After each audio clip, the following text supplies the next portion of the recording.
ጤና ይስጥልን የተከበራችሁ የጣና ታይም መረጃ ተሳፋሪዎቻችን፣ እነሆ የዕለተ ማክሰኞ ታህሳስ 21 ቀን 2018 ዓ.ም መረጃዎቻችን ይዘን ቀርበናል። ለመከታተል ያመቻችሁ ዘንድ አስቀድመን የመረጃዎችን አንኳር ነጥቦች እናስተዋውቃችሁ።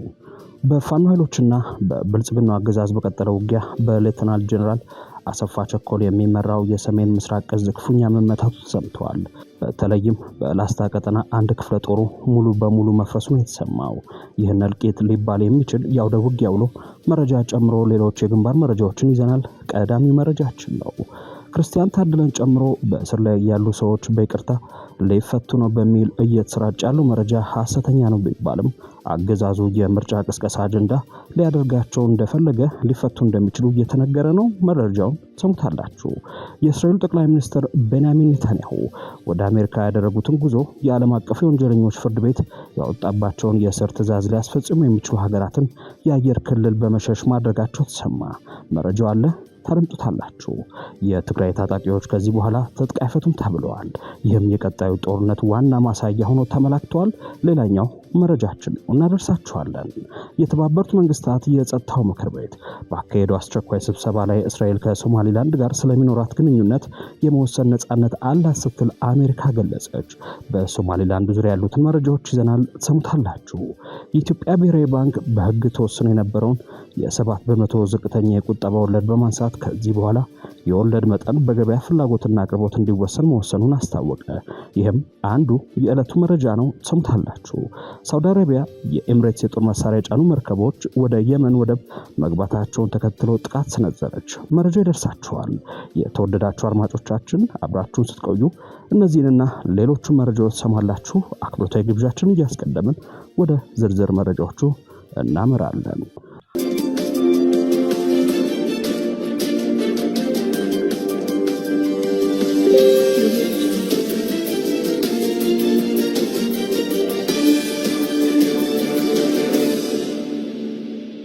በቅድሚያም ሰበር የግንባር መረጃ ወደ ምንመለከትበት መረጃችን እናምራለን።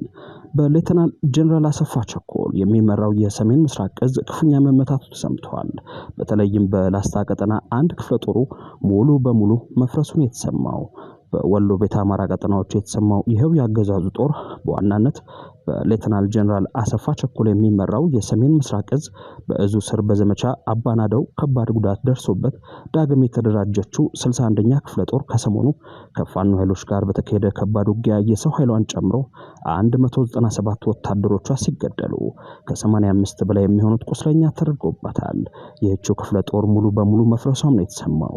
ከአማራ ፋኖ ብሔራዊ ኃይል ምስራቅ አማራ ቀጠና ምኒልክ እዝ ላስታ ጄኔራል አሳምነው ጽጌ ኮር በአርበኛ 50 አለቃ ጌታ የተፈራ የሚመራው ጄኔራል ተፈራ ማሞ ክፍለ ጦርና ዋክሹም ብርጌድ እንዲሁም ከአፋባሃ ሰሜን አማራ ቀጠና በላይ እዝ ሜጀር ጄኔራል ውባንተ አባተ ኮር የተውጣጡ የፋኖ ኃይሎች በጥምረት ባደረጉት አውደ ውጊያ የብልጽግናው ጦር አከርካሪው ተሰብሯል በሚል ያሳወቀው አፋባሃ ምኒልክ እዝ ነው። ታህሳስ 19 2018 ዓ.ም ከነጋቱ 10 ሰዓት ጀምሮ በሰሜን ምስራቅ እዝ 803ኛ ኮር ስር በሻምበል ጫላ የሚመራው 61ኛ ክፍለ ጦር ከእዙ ሜካናይዝድ ጋር በመሆን መነሻውን ካይና ቡግና ከተማ አድርጎ ወደ ብርኮ በአራት አቅጣጫ ማለትም በብርኮ ገብርኤል አቅጣጫ፣ በጤና ጣቢያው አቅጣጫ፣ በጭቃው አቅጣጫና በብርኮ ኪዳነ ምህረት አቅጣጫ ለማጥቃት አስቦ ተኩስ የጀመረ ቢሆንም ነገር ግን ከወደ ፋኖ የተሰነዘረበትን የጸረ ማጥቃት እርምጃን መከላከል ሳይችል ቀርቶ ከባድ የሆነ የሰብአዊ ቁሳዊና ሞራላዊ ኪሳራን ተከናንቧል ሲል ያውደ ውጊያ ውሎን አሳውቋል። በዙ 23 በሁለት ሞርታር በበርካታ ድሽቃና በሌሎች የቡድንና ከባባድ ሜካናይዝድ ታግዞ ተሰልፎ የነበረው የብልጽግና ሰራዊት ልብና እውነት ከሌለው መሳሪያ ብቻውን ዋጋ ቢስ መሆኑን ያስመሰከረበት ሽንፈት ገጥሞታል የተባለው በዚያው ውጊያ የ61ኛ ክፍለ ጦር የሰው ኃይል ኃላፊና ሌሎች የክፍለ ጦሩ አመራሮችን ጨምሮ 197 ያገዛዙ ወታደሮች ሲገደሉ ከ85 በላይ የሚሆኑት ደግሞ ቁስለኛ ተደርገዋል። 7 ወታደሮች እጅ ከፍንጅ ተማርከዋል ብሏል ምኒልክ እዝ ይፋ ባደረገው የግንባር መረጃው። በተጨማሪም 2 ብሬን 43 ክላሽንኮቭ መሳሪያ፣ 84 ወታደራዊ ሻንጣ፣ 2850 የብሬል ተተኳሽ፣ 2200 የክላሽ ተተኳሽ የፋኖ ኃይሎች በምርኮ ገቢ ማድረጋቸው በግንባር መረጃው ላይ ተመላክተዋል።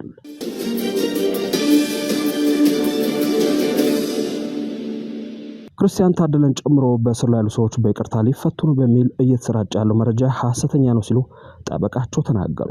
ፖለቲከኞችና የማህበረሰብ አንቂዎችን ጨምሮ ጋዜጠኞች እንዲሁም ሌሎች በስር ላይ የሚገኙት ግለሰቦች ከእስር ሊፈቱ ነው መባሉን የነ ክርስቲያን ጠበቃ ሰለሞን ገዛኸኝ ሐሰተኛ ነው ሲል ውድቅ አድርገውታል።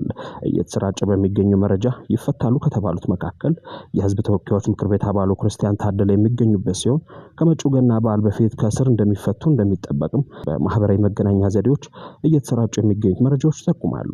በእርግጥ መንግስት ከዚህ ቀደም በ2014 ዓመተ ምህረት የገና በዓል እንደ እስክንድር ነጋ፣ ጃዋር መሐመድ፣ ስብሃት ነጋን ያሉትን ጨምሮ ሌሎችንም ፖለቲከኞች በተመሳሳይ በበዓሉ ዕለት እንደለቀቃቸው ይታወሳል። ጠበቃ ሰለሞን ሐሰተኛ ናቸው ያላቸው መረጃዎች ግን በመጀመሪያ ዙር ከእስር ይፈታሉ ተብሎ ከሚጠበቁት መካከል ዮሐንስ ቧያለው፣ ጋዜጠኛ ዳዊት በጋሻው፣ ክርስቲያን ታደለ፣ ሲሳይ አውቸው፣ ቴዎድሮስ ኃይለማርያም፣ ወንደሰን አሰፋ፣ መስከረም አበራ፣ ጫኔ ከበደና ካሳ ተሻገር እንደሚገኙበት ተመላክተዋል። ይህም ሆኖ አገዛዙ በግንቦት ወር አካሂደዋለሁ ላለው ምርጫ የምርጫ ቅስቀሳ ግብዓት ለማድረግ ከግፍ እስራቸው በመልቀቅ በህዝብ ልብ ውስጥ መሐሪ ተደርጎ ለመሳል እቅድ እንዳለው የውስጥ ምንጮች ጠቁመዋል። እንዲያም ሆኖ ያለ ጥፋታቸው በማንነታቸው የታሰሩት የግፍ እስረኞች እንዲህ ላለው የአገዛዙ ርካሽ ድራማ የሚመቹ አለመሆናቸው ብልጽግና ውሳኔውን ሊቀለበስ እንደሚችል ተገምተዋል። በሌላ በኩል የፌዴራል ጠቅላይ ፍርድ ቤት በእነ ዮሐንስ ቧያለው መዝገብ በክርስቲያን ታደለ ላይ ከመጋረጃ ጀርባ የቀረበውን ምስክር ተከትሎ በአቃቤ ሕግ ባቀረበው ሰነድ ላይ አስተያየት ለመስጠት ለጥር 8 ተለዋጭ ቀጠሮ መስጠቱ ተሰምቷል።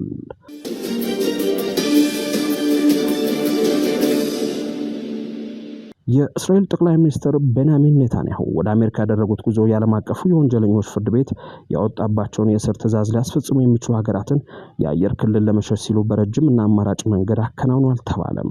የእስራኤሉ የዲዮት አህሮኖት ጋዜጣ እንደዘገበው ጠቅላይ ሚኒስትሩ ወደ ዋሽንግተን ያደረጉት በረራ ከተለመደው አጭር መስመር ወጥቶ ረጅም መንገድ እንዲከተል ተደርጓል።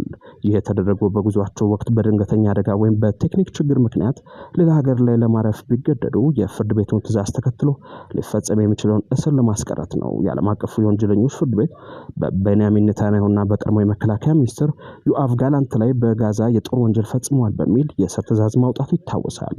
ፍርድ ቤቱ ያወጣው ትዕዛዝ አባል ሀገራት ኔታንያሁ ወደ ግዛታቸው ከገቡ በቁጥጥር ስር እንዲውሉ ግዴታ ይጥልባቸዋል። ምንም እንኳን አሜሪካ የፍርድ ቤቱ አባል ባትሆንም ኔታንያሁ ወደዚያ ለመድረስ የሚያልፉባቸው አብዛኞቹ የአውሮፓ ሀገራት የፍርድ ቤቱ አባል በመሆናቸው ጉዟቸው ከፍተኛ ጥንቃቄ የታከለበት እንደነበር ተዘግበዋል። ይህ በእንዲህ እንዳለም የተባበሩት መንግስታት የጸጥታው ምክር ቤት ባካሄደው አስቸኳይ ስብሰባ ላይ እስራኤል ከተለያዩ ወገኖች ጋር ስለሚኖራት ግንኙነት የመወሰን ነጻነት አላት ስትል አሜሪካ አቋሟን ገልጻለች። በተባበሩት መንግስታት የአሜሪካ አምባሳደር የሆኑት ታሚ ብሩስ የሀገራቸው አቋም ባሳወቁበት ጊዜ እንደማንኛውም ሉዓላዊ ሀገር እስራኤል ዲፕሎማሲያዊ ግንኙነት የመመስረት መብት አላት ብለዋል። እስራኤል ለሶማሊላንድ የሰጠችውን የሀገርነት እውቅና ከወራት በፊት የተለያዩ ሀገራት በተናጠል ለፍልስጤም ከሰጡት እውቅና ጋር የሚመሳሰል መሆኑንም አምባሳደሯ ጠቅሰዋል። በዚህ ዓመት የዚህ ምክር ቤት አባላትን ጨምሮ በርካታ ሀገራት ለፍልስጤም እውቅና ሲሰጡ ነበር። ነገር ግን መሰል አስቸኳይ ስብሰባ አላደረግንም ያሉት አምባሳደሯ ምክር ቤቱ ለተመሳሳይ ጉዳይ ወጥ አቋም አልያዘም ሲሉ መክሰዋል። ነገር ግን ፕሬዚዳንት ዶናልድ ትራምፕ ለሶማሊላንድ እውቅና ይሰጡ እንደሆ ተጠይቀው ለጊዜው አንሰጥም የሚል ምላሽ መስጠታቸው ይታወሳል። የጸጥታው ምክር ቤት ቋሚ አባል ያልሆነችው የሶማሊያ አምባሳደር አቡካር ኦስማን የእስራኤልን እውቅና አውግዘው ይህ በሶማሊያ ግዛት ላይ መከፋፈልን ያነገበ የወረራ ተግባር ነው ብለውታል። አክለውም ምክር ቤቱ በማሻማ መልኩ እንዲያወግዘው ጠይቀዋል። በርካታ የምክር ቤቱ አባላት የእስራኤልን ስም ሳይጠቅሱ ለሶማሊያ የግዛት አንድነት ያላቸውን ድጋፍ ገልጸዋል ተብሏል። ከዚሁ ጋር በተያያዘ ዜና ዩናይትድ ኪንግደም ከሶማሊያ ተገንጥላ ነጻነቷን ላወጀችው ሶማሊላንድ የሀገርነት እውቅና እንደማትሰጥ አስታውቃለች።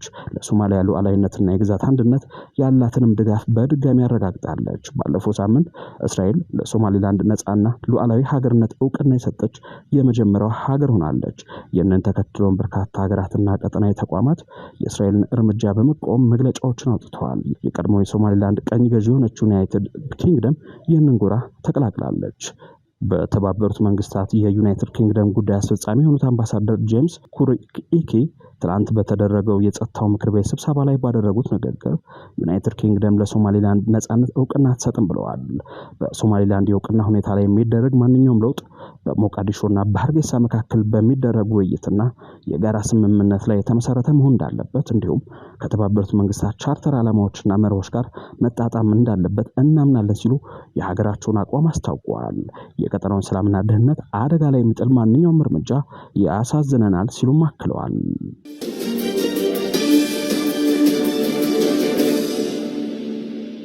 የተባበሩት መንግስታት ድርጅት በሱዳን ኤልፋሽር ባደረገው ጉብኝት ሰላማዊ ሰዎች አደገኛ በሆነ ሁኔታ ላይ እንደሚገኙ አረጋገጠ። በታጣቂ ኃይሎች ቁጥጥር ስር በምትገኘው የሱዳን ከተማ ኤልፋሽር የሚገኙ ሰላማዊ ሰዎች ያለ ውሃና የንጽህና አገልግሎት በረሃብ ውስጥ እንደሚገኙ የተባበሩት መንግስታት ድርጅት የሰብአዊ እርዳታ አስተባባሪ ዴኒስ ብራውን ሰኞ ዕለት ለኤኤፍፒ ገልጸዋል። አልፋሽር ከ500 ቀናት ከበባ በኋላ ባሳለፍነው ጥቅምት ወር በሱዳን ፈጥኖ ደራሽ ኃይል እጅ የወደቀች ሲሆን ባለፈው አርብ ደግሞ አንድ አነስ ያለ የተባበሩት መንግስታት የሰብአዊ እርዳታ ቡድን ከ2 ዓመት ገደማ በኋላ ለመጀመሪያ ጊዜ አጭር ጉብኝት ለማድረግ ችሏል ተብሏል። ከተማዋ በታጣቂዎቹ እጅ በወደቀችበት ወቅት የጅምላ ጭፍጨፋ፣ ስቃይና ጾታዊ ጥቃቶችን ጨምሮ መጠነ ሰፊ በደሎች እንደተፈጸሙ ተዘግበዋል። ኤኤፍፒ የተመለከተቻቸው የሳተላይት ምስሎች የጅምላ መቃብር የሚመስሉ ቦታዎች ያሳያሉ። ዴኒስ ብራውን ከተማዋን የወንጀል ስፍራ ሲሉ ገልጸው ቢሮአቸው ትኩረት የሚያደርገው በህይወት ለተረፉት እርዳታ ማድረስ ላይ እንደሚሆንና ምርመራው ደግሞ በሰብአዊ መብት ባለሙያዎች እንደሚከናወን ተናግረዋል። አክለውም ታሳሪዎች አሉ ብለን ብናምንም እስካሁን ግን የትኛውንም ታሳሪ ማየት አልቻልንም ብለዋል። ከሰብአዊ እርዳታ አንጻር ሲታይ ኤልፋሽር አሁንም ቢሆን የሱዳን መከራ ማዕከል ሆና ትቀጥላለች ያሉት አስተባባሪዋ በአንድ ወቅት ከ1 ሚሊዮን በላይ ህዝብ ይኖርባት የነበረችው ከተማ አሁን በከፋ ረሃብ ውስጥ ትገኛለች ብለዋል። አያይዘውም ኤልፋሽር የቀድሞ ገጽታዋ የጠፋባትና ባዷን የቀረች ከተማ ሆናለች ሲሉ ገልጸዋታል።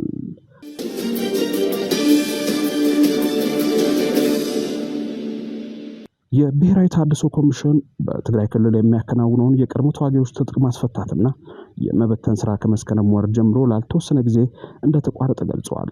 በዚህ ምክንያት በክልሉ የሚገኙ በስም የቀድሞ የሚባሉ ተዋጊዎችን መረጃ በዲጂታል መንገድ የሚመዘግቡ 67 ባለሙያዎችን የኮንትራት የስራ ውል ከአንድ ሳምንት በኋላ እንደሚያቋርጥም ኮሚሽኑ አስታውቋል።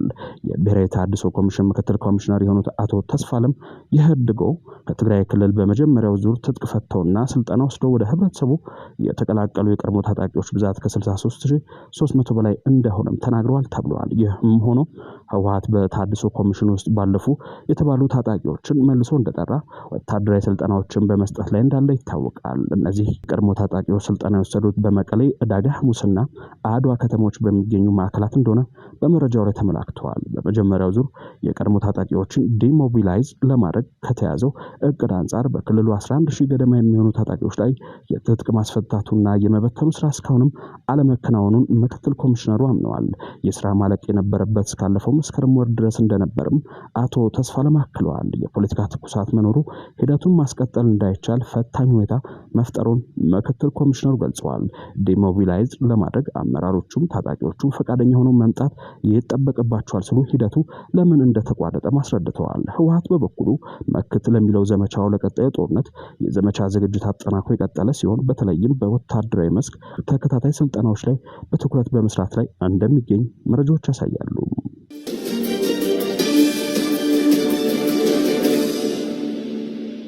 የኢትዮጵያ ብሔራዊ ባንክ ለዘመናት ተግባራዊ ሲያደርግ የቆየውና በህግ ተወስኖ የነበረውን የ7% ዝቅተኛ የቁጠባ ወለድ በማንሳት ከዚህ በኋላ የወለድ መጠን በገበያ ፍላጎትና አቅርቦት እንዲወሰን መወሰኑን አስታወቀ። ባንኩ ለመጀመሪያ ጊዜ ያስተላለፈው የታሪካዊ ውሳኔ ከሐምሌ 2016 ዓ.ም ጀምሮ ተግባራዊ እየተደረገ ያለውን በወለድ ላይ የተመሰረተ የገንዘብ ፖሊሲ ማዕቀፍ ይበልጥ ውጤታማ ለማድረግ ያለመ ነው። እንደ ብሔራዊ ባንክ የገንዘብ ፖሊሲ ኮሚቴ መረጃ ከሆነ ቀደም ሲል መንግስት ዝቅተኛውን የወለድ መጠን ወስኖ አስቀማጮች በከፍተኛው መጠን ላይ ብቻ እንዲደራደሩ የሚያደርጉ አሰራር ተቀይሮ አሁን ግን የወለድ ተመኑ በአስቀማጮችና በባንኮች መካከል በሚደረግ ነፃ ድርድርና ስምምነት እንዲወሰን በባንኩ ቦርድ ጸድቋል።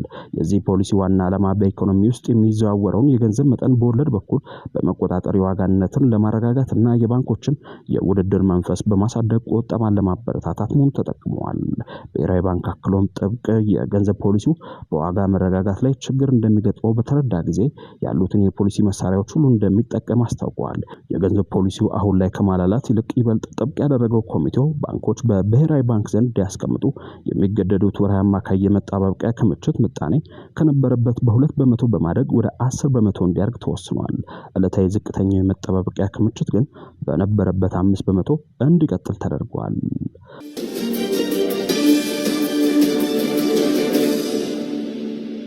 ሳውዲ አረቢያ የኤምሬትስ የጦር መሳሪያ የጫኑ መርከቦች ወደ የመን ወደብ መግባታቸውን ተከትሎ ጥቃት ሰነዘረች።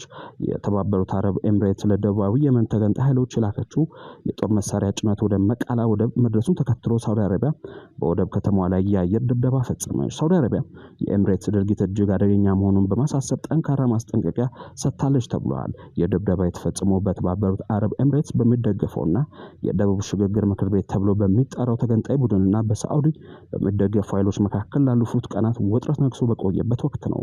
ምንም እንኳን የሳዑዲ ማስጠንቀቂያ ቢኖርም ተገንጣዩ ምክር ቤት የኤምሬትስ ኃይሎች በየመን እንዲቆዩ ድጋፉን የገለጸ ሲሆን በሌላ በኩል በሳዑዲ የሚደገፉ ኃይሎች የኤምሬትስ ጦር በ24 ሰዓት ውስጥ ከሀገሪቱ እንዲወጣ ጥሪ አቅርበዋል። ይህ ግጭት ለዓመታት በዘለቀው የየመን ጦርነት ውስጥ አዲስ የጦር ግንባር ሊከፍት እንደሚችል ተሰግቷል።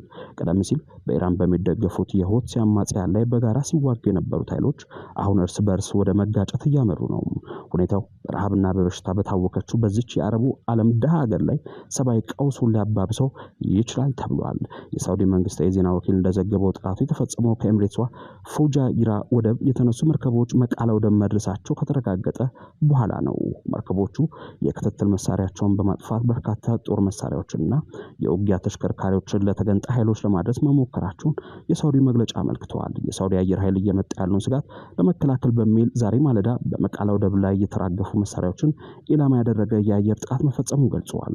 ጥቃቱን ተከትሎ በመንግስት የሚመሩትን የየመን ጸረ ሁቲ ኃይሎች አስቸኳይ ጊዜ አዋጅ ያወጁ ሲሆን ከተባበሩ አረብ ኤምሬትስ ጋር ያላቸውን ግንኙነት ማቋረጣቸውን ገልጸዋል። በተጨማሪም ሁለት የኤምሬትስ ጦር አባላት በ24 ሰዓት ውስጥ የመንን ለቀው እንዲወጡ ትዕዛዝ አስተላልፈዋል። የተባበሩት አረብ ኤምሬትስ መንግስት እስካሁን በይፋ የሰጠው ምላሽ ባይኖርም የደቡብ ተገንጣይ ኃይሎች የሳውዲን ጥቃት ያልተገባ ትንኮሳ ሲሉ አውግዘውታል።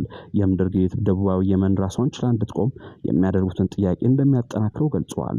ይህ ክስተትም በጎረቤት ሀገራቱ ሳውዲ አረቢያና ኤምሬትስ መካከል ያለውን የቆየ የፖለቲካና የኢኮኖሚ በላይነት ፉክክር ወደ ቀጥተኛ ወታደራዊ ፍጥጫ ያሸጋገረ ሆኗል።